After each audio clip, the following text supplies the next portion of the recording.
Good evening, folks. We're here in the Old House Chambers reporting to this evening on the votes that have just occurred on the floor. We voted this evening on the stimulus package, better known as the American Recovery and Reinvestment Act of 2008.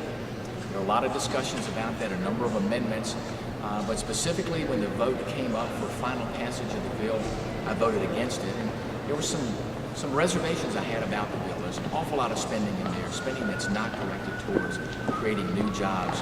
Also, I had some concerns about the extent of the tax cuts that were in there, especially for small businesses. So I did, though, vote for a motion to recommit, which provides for a bill which much less spending, very focused on infrastructure projects, those things that we know will create immediate jobs, and also for tax cuts focused on small businesses. So, we really wanted to make sure that we were doing something to help out the economy, but not this bill that creates so much additional new spending, really creates a significant increase in our deficit, creates a lot of new spending that won't result in new jobs, that will only continue existing government programs, things that we're going to have to look at, the potential of continuing on in the future, things that might be proposed for new tax increases in the future, things that aren't going to add significantly to the recovery of this economy. So those are some of the reasons behind this particular vote. Also, this bill only provided 7% of these dollars in the first year and 38% of the dollars in the second year that would make their way into the economy.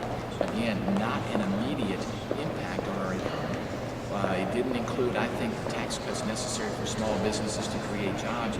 So at the end of the day, I didn't believe the bill did what we needed to do as a country, not only to help us in the short term, but also in the long term. I have real reservations about running up the deficits that this bill would run up. Folks, we are providing a debt for our children and our grandchildren that will be extraordinarily difficult for them if we continue down this road in spending. In fact, the President said yesterday that we cannot sustain this level of spending. And if we continue to spend like this, it will do irreparable harm to our economy. So I take the President at his word, and today my vote was to make sure that we had a responsible stimulus package. So I appreciate the opportunity to let you know what goes on here at the Hill. You all have a great evening. God bless.